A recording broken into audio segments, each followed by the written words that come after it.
계속해서 가스펠 프로젝트 이어나가도록 하겠습니다. 오늘 이 여인의 육체적인 고난은 그의 생각과 행위가 부정한 죄인들의 영적 고난과 어떤 면에서 닮았습니까? 하는 질문인데요. 이 영적 고난에 대한 부분을 우리가 먼저 알아야지 되겠죠. 그리스도 없이는 누구도 공경에 처할 수밖에 없다라는 것을 성경이 베이직으로 기본으로 말씀해 주고 계시면서 이 여인의 육체적인 고난은 멈추지 않는 피로 인한 숨은 질병으로 인하여서 말미암아 생각에서 수치심이 나오게 되고요. 오늘도 어떤 사람을 만날까에 대한 염려와 두려움이 생기고 근심이 생기게 되는 거죠. 뿐만 아니라 관계적인 측면에서는 소외감을 당할 수밖에 없고요. 또 우울감을 느끼는 것뿐만 아니라 때로는 사람들의 그 눈빛을 통하여서 자신의 신세에 대한 조롱에 대한 부분을 당할 수도 있고 또 느낄 수도 있고 뿐만 아니라 나는 왜 이렇게 살아야지 되는가에 대한 삶에 대한 부분에 여러 가지 고난과 아픔이 있었을 것이라고 생각이 됩니다. 행위에 있어서 격리되어서 살아야지 된다는 것, 누구도 만날 수 없다라는 그 부분이 굉장히 답답한 부분이었고요. 또 감추어야지 되는 부분이 있었죠. 계속해서 하혈을 하고 있기 때문에 이 여인에게는 자신의 이러한 부분을 최대한 감추고 싶어하는 그러한 마음이 있었고요. 그래서 오늘 본문에 보게 되면 치료를 위하여서 경제적인 파탄을 경험할 수밖에 없었던 그러한 여인의 아픔을 우리가 볼 수가 있습니다.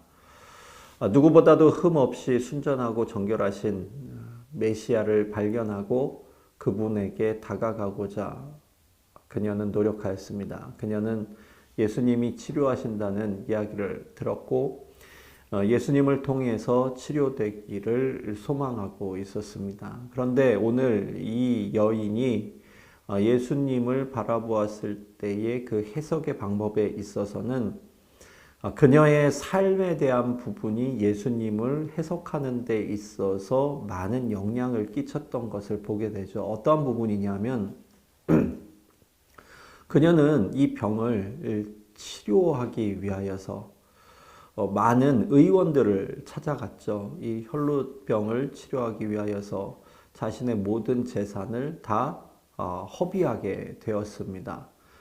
예수님을 그런 관점에서 바라본 거죠. 저분도 치료의 능력이 있다라는 부분을 알고 있는데 다른 의원들과 같이 생각을 하였던 것이 있습니다. 어떤 부분에서냐 하면 그분께 나아가서 치료를 내가 이야기할 때에 주님께서 만약에 치료를 해주신다면 다른 의사들처럼 그러면 치료비가 얼마가 들 것이다 라는 어떠한 부분에 있어서 이 여인은 이미 가진 것을 전부 다 탕진해버리고 말았기 때문에 그 경제적인 부분에 있어서 그 치료비를 댈 수 없다라는 그러한 문제점이 있었던 거죠. 그래서 이 여인이 생각하기를 어떻게 생각했느냐 하면 예수님께 다이렉트로 찾아가서 그 부분을 내가 이야기하고 고침을 받을 수 있다라는 그 확신보다는 내가 그 부분에 있어서 예수님은 고칠 수 있는 능력이 있지만 그 부분에 치료의 대가로서의 돈을 지불할 수 없기 때문에 몰래 뒤에 가서 그분의 옷자락만이라도 만지면 내가 낫지 않겠는가. 그리고 만약에 낫게 된다면 나는 가진 것이 없으니 그냥 조용히 사라져야지 되겠다라는 그러한 계산이 서 있었다라는 부분입니다. 여러분 신앙에 있어서요. 우리가 듣고 경험한 것으로 주님을 이해하려고 하고 해석하려고 하는 그러한 부분이 때로는 잘못된 우리들의 주님을 향한 신앙관으로 발전할 수 있다라는 부분을 오늘 본문을 통하여서 우리가 바라볼 수 있고 깨달을 수 있게 되는 거죠. 주님은 그런 분이 아닌데 내가 이미 주님이 어떤 분이라는 것을 이미 생각해 놓고 그 틀에 맞춰서 주님을 해석하려고 한다면 그 부분에 있어서 우리는 하나님의 말씀에 대한 부분에 해석의 오류가 있을 수도 있고요. 뿐만 아니라 해석의 오류를 넘어선 해석 자체를 할 수 없는 부분도 생기게 되고 뿐만 아니라 모든 것을 성경 중심적으로 완전하게 해석할 수 없게 되는 그러한 방향으로 우리의 지식이 하나님의 말씀을 해석하는데 한계로서의 가림막이 될 수 있다는 부분 또한 오늘 말씀은 우리에게 알려주고 있는 부분입니다. 우리도 죄 때문에 하나님과 멀어지고 부정하게 되었습니다. 그래서 영적으로 보게 되면 우리 또한 하나님 앞에는 혈루증 여인처럼 가까이 갈 수 없는 부정한 존재가 되었죠. 그러나 그리스도인 예수님은 하나님 앞에 자신이 온전히 서실 수 있는 분으로서 우리에게 하나님과 우리 사이의 관계에 브릿지, 다리의 역할을 해 주신 것입니다. 자, 복음은 수치심에 관한 관점을 어떻게 바꾸어 줍니까? 죄 때문에 더욱더 하나님께 가까이 갈 수밖에 없는 존재임을 우리에게 성경은 말씀해 주고 있고요. 구원에 대한 부분은 물질로서 해결할 수 있는 부분이 아니라는 겁니다. 영적인 부분은 우리의 육적인 부분으로 해석하거나 우리의 지식적인 부분으로 해석할 수 있는 부분이 아닌 믿음을 통하여서 바라볼 수 있게 된다는 부분을 말씀해 주고 있습니다. 그리스도의 사역은 우리의 수치심을 어떻게 씻어 주실까요? 예수님은 빛이시기 때문에 어둠은 오직 빛 앞에서 물러나게 되어져 있습니다. 이렇듯이 흠없고 순전하고 정결하신 예수님이 자기의 빛을 통하여서 우리의 어둠이 사라지게, 죄의 그늘이 물러나게 만들어 주신다는 거죠. 이 12년의 고통, 어쩌면 혈루증을 앓았던 이 12년의 고통은 오늘 예수님을 만난 그 시점을 통하여서 결국 예수님을 믿음으로 바라볼 수 있게 되는 은혜의 도구로 주님을 만날 때에 이 수치심이 변화되는 은혜의 도구가 될 수 있다는 겁니다. 그래서 우리가 고난을 통하여서 또 하나 해석할 수 있는 부분은 뭐냐면 고난을 통하여서 내가 하나님을 만나게 되고 고난을 통하여서 내가 하나님과 교제의 자리로 나아갈 수 있게 되었다면 그 고난은 믿음 안에서 고난으로 끝나는 것이 아닌 축복의 통로로 이어질 수 있게 되는 도구가 된다는 부분 또한 우리가 성경을 통하여서 해석해 볼 수 있는 영적인 안목으로 나아갈 수 있게 되는 것입니다. 세 번째, 죽음의 저주를 물리치시는 예수님의 능력을 신뢰하라고 오늘 본문이 말씀을 하고 있는데요. 오늘 말씀을 계속 우리가 좀 보았으면 좋겠습니다. 마가복음 5장 35절로 43절까지의 말씀을 제가 읽어드리겠습니다. 성경의 개역개정판 성경을 함께 좀 읽어주시면 좋겠습니다. 아직 예수께서 말씀하실 때에 회당장의 집에서 사람들이 와서 회당장에게 이르되 당신의 딸이 죽었나이다. 어찌하여 선생을 더 괴롭게 하나이까? 예수께서 그 하는 말을 곁에서 들으시고 회당장에게 이르시되 두려워하지 말고 믿기만 하라 하시고 베드로와 야고보와 야고보의 형제 요한 외에 아무도 따라옴을 허락하지 아니하시고 회당장의 집에 함께 가서 떠드는 것과 사람들이 울며 심히 통곡함을 보시고 들어가서 그들에게 이르시되 너희가 어찌하여 떠들며 우느냐?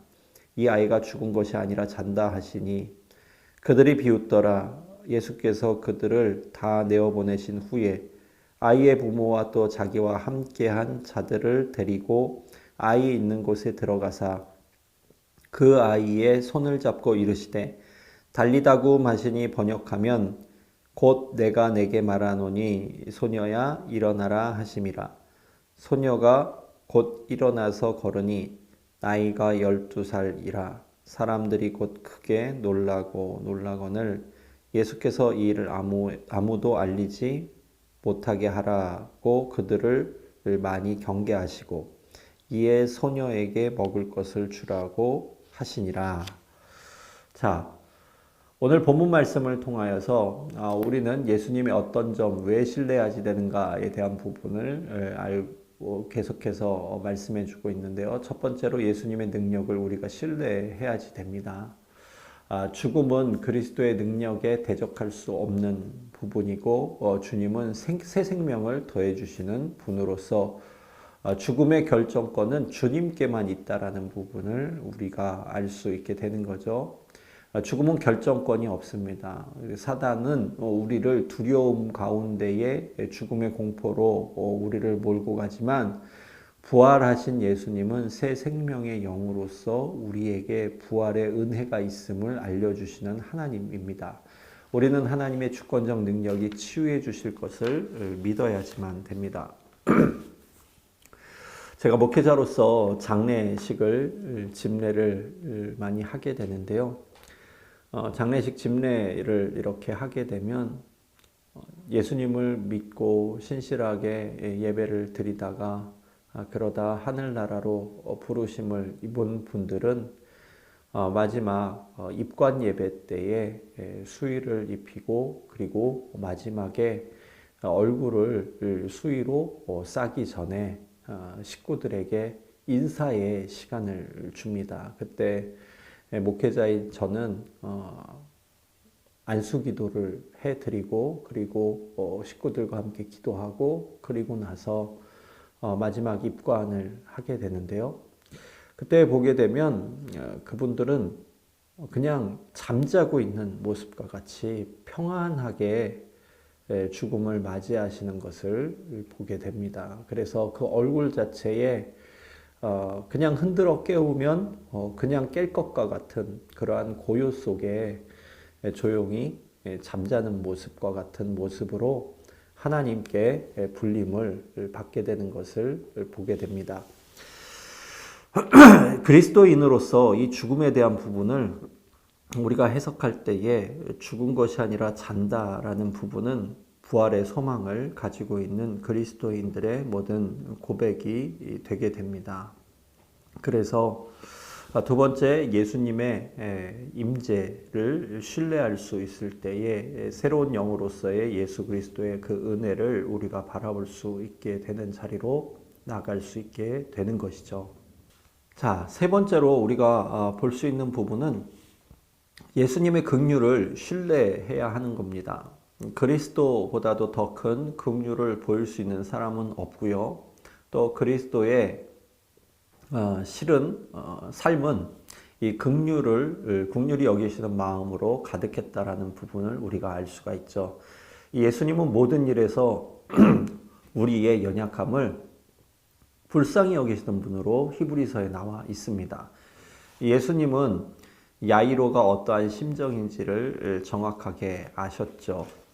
그래서 하나님을 기다리는 일이 어렵게 느껴지는 이유가 무엇일까에 대한 부분, 기다리는 가운데에 우리의 생각 속에 그리고 우리의 계산 속에 하나님 내가 이만큼 기도했으면 이쯤 되면 하나님이 나타나 주시고 응답해 주시면 좋을 것 같습니다 하는 그 기대감이 시간이 지나면서 사단의 속삭임 속에 그봐 들어주시지 않잖아 끝인 거야 라는 두려움의 영으로 사단이 우리에게 다가올 때에 우리가 깨어 기도하지 못하게 되면 그러면 기다리는 중에 절망적인 소식이 들리거나 비극이 일어날 것 같은 생각이 우리에게 다가오기 때문입니다.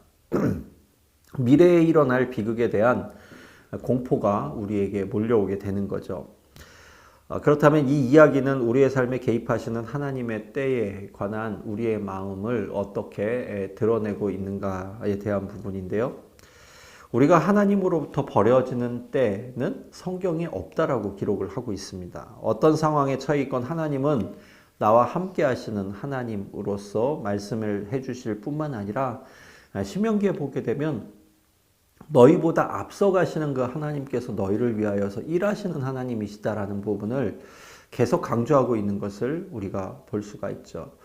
그러면 이러한 상황 속에서 왜 하나님은 나를 가만히 내어버려 두시는가에 대한 부분에 있어서 우리가 우리 삶의 모든 결정권이 하나님 앞에 있음을 고백할 때에 주께서 가장 좋은 자리에 나를 세워주신다라는 그 믿음의 고백 속에서 오늘 나의 이 고난 가운데에도 함께 하시는 하나님은 우리의 인생의 마라톤 속에 한 부분의 고난의 지점을 통하여서 내가 부르짖는 그 부르짖음도 훗날 내가 되돌이켜 보게 되면 좋은 것으로 허락하여 주시는 삶의 여정의 한 부분이었음을 알 수 있도록 깨닫게 해주시는 지혜의 영으로서 우리 가운데 거하심을 우리가 보게 된다는 부분을 성경이 약속해주고 있습니다. 그래서 네 번째, 예수님의 약속을 우리는 신뢰할 수 있어야 됩니다. 오늘 본문에 보게 되면 아이가 이미 죽었다고 더 이상 선생님 괴롭히지 말아라 주변 사람들이 이야기할 때 이 야이로의 마음 어땠을까요? 무너져 내리는 것 같았겠죠. 어떻게 보면 예수님께 조금 더 빨리 갈 걸 하는 후회도 있었을지 모르고, 아니면 예수님이 나랑 빨리 가셨어야지 되는데 중간에 혈루증 여인을 만나서 여인과 대화하는 중에 우리 아이가 죽게 되었구나 하는 그 여인을 향한 미운 마음이 솟구쳐 올랐을지도 모르겠습니다. 그런데 예수님께서 뭐라고 이야기를 하시냐면 내가 그 아이를 살려주기 위하여서 가고 있다라고 말씀을 하고 있잖아요. 그리고 예수님께서 살려주시기 위하여 회복해 하시기 위하여서 병을 낫게 하시고자 가시는 그 길 가운데에 그 일이 일어났을 때에 주님께서 주님의 말씀을 책임져 주시는 분으로서 두려워하지 말고 믿기만 하라 라고 야이로의 회당장 야이로의 마음을 어루만져 주시고 또 위로해 주시고 그의 믿음을 다시금 세워주시는 부분을 우리가 보게 됩니다. 하나님은 필요할 때마다 다음 단계를 보여주시는 신실한 하나님입니다. 그리스도인에게 죽음은 예수님과 함께 영원 안으로 들어가는 통로이기 때문에 죽음의 저주에 겁먹을 필요가 우리는 없습니다. 오히려 사명에 집중하는 것으로 우리가 바라볼 수 있는 지혜가 열릴 수 있어야 되겠죠. 오늘 본문 말씀을 통하여서 이 야이로의 딸에 대한 부분, 사람들은 죽었다 이야기할 때에 예수님께서는 나를 믿기만 해라 말씀을 하시면서 그 아이가 죽은 것이 아니라 잔다라고 말씀을 하고 있죠. 여러분, 여기서 야이로의 딸이 예수님의 은혜로 살아나는 놀라운 기적, 그 기적을 통하여서 우리에게 말씀해 주시고자 하는 부분은 죽음을 다스리시는 그리고 죽음에서부터 생명을 공급해 주시는 하나님을 우리가 바라볼 수 있게 되는 겁니다. 여러분, 야이로의 딸이 예수님의 은혜로 살았다고 해서 지금까지 살았습니까? 죽은 나사로가 예수님께서 나사로야 나오너라 해서 나사로가 나왔을 때에 그가 영생을 얻었을까요? 영원한 생명을 이 땅 가운데 살고 있나요? 아니죠. 여기서 말하고 있는 이 영생에 대한 부분은 하늘나라의 소망입니다. 이 땅에서의 죽음에 대한 두려움 속에서 너희가 겁을 내고 있느냐? 아니다. 예수님께서는 예수님의 영이 그에게 임할 때 다시 한번 살아나는 것과 같이 우리가 이 땅 가운데에서 죽었을 때의 죽음으로 끝나는 것이 아니라 새로운 세계로의 새하늘과 새 땅이 있다는 부분을 말씀해 주고 있고, 그 새하늘과 새 땅은 누구를 통하여 갈 수 있다? 예수 그리스도를 통해서만 갈 수 있다는 부분을 알려주시기 위하여 오늘 야이로의 딸을 살려주시고 또 나사로를 살리시는 놀라운 기적을 사람들에게 보여주시는 것을 우리가 볼 수 있게 되는 거죠. 자, 그리스도인은 왜 일시적 고통과 영원한 고통을 모두 덜어주는데 주력해야 할까요? 자, 일시적인 고통을 덜어주는 것은 필요할 때마다 다음 단계를 보여주는 것입니다. 하나님의 말씀으로 위로를 얻게 되는 단계로 나아갈 수 있는 지혜의 문이 열리기 때문이고요. 이 영원한 고통을 덜어주는 것은 죽음이 예수님과 함께 영원으로 들어가는 통로이기에 죽음의 저주에 겁먹을 필요가 없이 우리는 죽음 이후에 영원한 생명이 있다는 부분, 그리고 예수 그리스도를 통하여서 우리가 영생을 얻을 수 있다는 부분을 영적으로 우리에게 알려주시는 말씀이죠. 그렇다면 한 가지 고통에만 주목하고 다른 고통을 외면하는 것이 위험한 이유는 무엇입니까? 복음은 지역적이지 않고 전 세계를 대상으로 하고 있기 때문에 한 가지 고통에만 주목하면 땅의 문제에 매일 수밖에 없고 복음의 시간표에 따라 사방으로 움직이지 않을 수 있기 때문입니다. 그래서 우리가 이 고통에 대한 부분을 해석할 때에 고통이 주는 선물이라는 책도 있죠. 이 고통을 통하여서 우리가 더욱더 하나님을 붙잡게 된다면 그 고통은 하나님을 만날 수 있는 축복의 통로로서의 놀라운 은혜의 자리가 될 수 있다는 부분을 영적으로 깨우쳐 주고 있는 거죠. 오늘 혈루증 여인이 12년 동안 그 고통을 오늘 기쁨과 감사로 고백할 수밖에 없는 이유는 예수 그리스도를 만나서 치료받았기 때문이 아니라 예수 그리스도를 만나서 치료받고 영원한 생명에 대한 부분에 영적 안목이 열렸기 때문입니다. 오늘 야이로의 아들, 야이로의 딸에 대한 부분도 마찬가지죠. 오늘 야이로의 딸이 죽음에서 자유케 되었다라는 부분에 있어서 야이로가 기뻐하고 그 주변 사람들이 놀라는 것은 죽음을 통하여서 야이로의 딸이 거기서 슬픔 가운데 끝난 인생이 아니라 예수님이 나타나셔서 예수님이 그를 달리다굼 하면서 소녀야 일어나라 말씀하실 때에 그 말씀에 힘입어 그녀가 다시 새 생명을 얻은 것과 같이 우리의 육신의 몸은 이 땅 가운데 죽을 수밖에 없지만 그러나 죽음 이후에 영원한 생명으로서 주님께서 우리를 초대해 주시는 그 은혜 가운데에 우리가 거할 수 있다라는 그 복음의 메시지를 우리가 보게 될 때에 오늘 이 야이로의 딸의 그 놀라운 하나님의 은혜는 이 땅에서의 삶에 대한 부분의 새 생명으로 끝나는 것이 아니라 주님을 만난 그 기쁨을 통하여 영원한 하나님의 나라를 바라볼 수 있게 된다라는 부분까지 말씀을 해주고 있는 것이죠. 그래서 찰스 가브리엘이라는 사람은 이런 말을 했습니다. 나는 나사렛 예수의 현존 앞에 감격해 선 채로 이 저주받은 부정한 죄인인 나를 어떻게 사랑하실 수 있는지 의아해 합니다. 이 부분은 무엇이냐면 주님을 만나는 사람들에게 가장 먼저 다가오는 것은 자신의 죄에 대한 부분이라는 거죠. 내가 얼마나 큰 죄를 가지고 있는 사람인데 나 같은 사람도 주님이 사랑하시는가에 대한 부분에 있어서의 의심입니다. 뿐만 아니라 나 같은 자도 사랑하시는 그 놀라운 은혜의 감격에 서게 될 때에 하나님께서 나를 통하여서 오늘도 영생의 소망을 주시기 위하여 이 땅에 예수 그리스도를 통한 십자가의 구원의 은혜를 보여주셨구나 라는 부분까지 깨닫게 되는 거죠.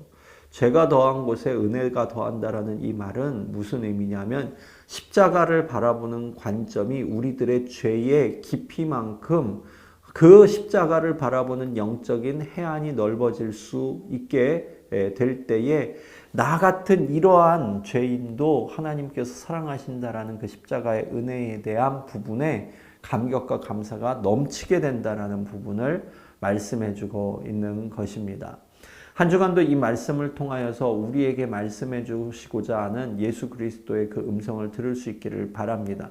지금 내가 당면에 있는 이 고난과 고통을 통하여서도 주님께서 나와 함께 하시고 또한 나를 통하여서 일하고 계신 하나님, 그리고 내가 오늘도 주님의 말씀 가운데 그 말씀을 붙잡고 서게 될 때에 나를 통하여서 놀라운 은혜를 베풀어 주시는 그 하나님의 그 힘과 능력을 가지고 내가 오늘을 살아간다라는 그 고백이 넘칠 수 있는 복된 날 될 수 있기를 바랍니다. 감사합니다.